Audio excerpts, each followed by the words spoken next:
history, our democratic government, and our deep commitment to justice, peace, and freedom for all of our citizens.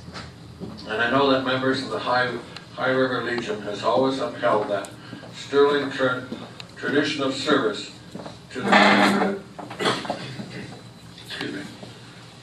You make this community a better place to be, and you are to be commended for your valued service. As Her Majesty the Queen's representative, it's my sincere pleasure to thank all members of the Royal Canadian Legion Branch 71 for your many contributions to your fellow veterans and to the people of High River. I'd also like to thank everyone who's worked on planning this day. It's something that Linda and I will long remember. It's wonderful to be here. I'm going to digress a little bit because I was asked a couple of times how long I would be in this job. It's not a job. It's a calling. In fact, I'm still thinking I'm living a dream. We're halfway through our 5-year term. There's a chance you could get extended a little bit if it coincides with the provincial election, because I'm a federal officer. I'm not a provincial officer. I have one boss, and she lives in that fancy house in London, England, Buckingham Palace. We were pleased to go and visit Her Majesty, because it's a requirement we seek an audience with Her Majesty. And we did. We went over in October of 2010. It's arranged by the High Commission. We drove down to the Buckingham Palace on the designated date. Didn't have to look through the gate. You could drive right in and change. It was wonderful. It was great. Went down, met by a lady in waiting who has been one of our ladies in waiting for 50 years. Long time friend. And an aide-de-camp, and went through a long corridor to Her Majesty's quarters. We were ushered in, and it was just the three of us, Her Majesty, Linda, and I, and the camera sitting up here. She's very, very easy to get along with, very pleasant, little petite thing, and I'm sure many of you have seen her. We had seen her before, but we had never actually met her as we did to that particular day. It was supposed to be for 20 minutes.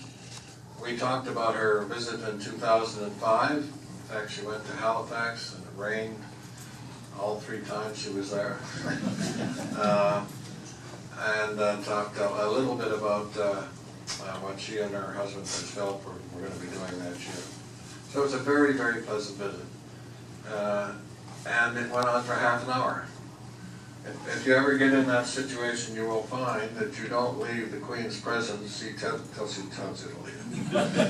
I was not looking at my clock saying, 20 minutes. So she reached over to hit a little buzzer, and that called the aide-de-camp in, and we made our excuses and left. It was just a wonderful visit.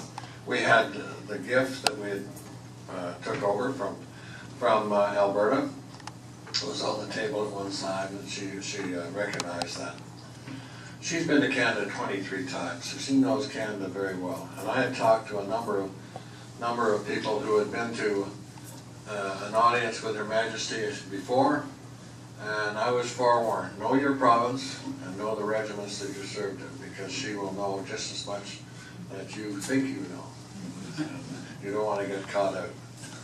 And the other thing I learned early on was you don't bring any subject up. You wait for Her Majesty to take the lead. And we did. We played the game. It was great.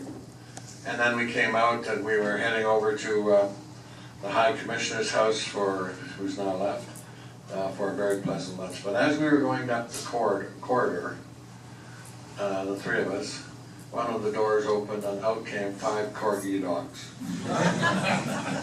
Mom and 4 pups, sorry. She has 25 or 30 corgi dogs in various classes and so forth, not all together. She loves her dogs, she loves her horses, and she loves her soldiers. So it was something that Linda and I